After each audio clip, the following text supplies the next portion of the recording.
Ik ben van Omroep Friesland, van programma Heer. Hoi. Hoi. De vraag is dan altijd, wat hing het op jou boven de bank? De watten? Wat er boven uw bank hangt? Niks. Niks? Nee. Nog niks. Nee? Ik woon niet net, dus ik ben nog aan het verhuizen. Aha. En want u heeft ook wel een mooie tuin, zag ik. Ja, dat klopt. Heb ik zelf gemaakt. Want je woont in een makrek, maar je bent dus begonnen met de tuin? Ja, met de tuin en binnen in huis. En ik ben 12 weken geleden geopereerd, dus nou ligt alles een beetje stil. Oh ja. En, maar we gaan straks weer verder. En wat voor beelden wint dit? Een ezeltje en iets Indonesisch. En dat andere is een fonteintje. Ja, maar mist hij nou een holle? Ja, die mist de holle. Die holle ligt erin.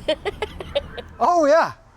Maar, maar die plak je er straks erop. Dus, Ja. dus je bent wel wat creatief? Ik ben heel creatief. Ja? Ik ben heel creatief. Ik doe alles hier zelf. Oké. Dan het hek heb ik dan met mijn zoon gedaan. Maar voor de rest doe ik alles zoveel mogelijk zelf. Oh ja. Want er zit ik nou een troelgang daar in het hek. Ja, dat moet nog klaargemaakt worden. Oh, dat moet nog een stukje ertussen. Ja. Oh, ja. Maar eerst moet mijn buik genezen. Dus voordat ik weer mag gaan zagen enzovoort. Ah. Ja, want je ging even wat medische ongemak.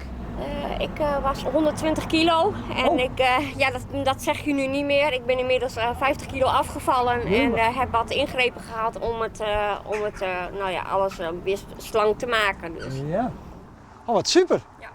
Dus je voelt je nou je een stuk beter? Ja, top. Oh, wat fijn. Ja. Dus je hebt dan een maagverkleining? Ja, maagverkleining, buikbankcorrectie. Oh ja.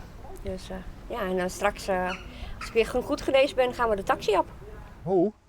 Taxirieden? Ja, taxirieden. Dat doe ik al 5 jaar lang, dus Oh, super. ja.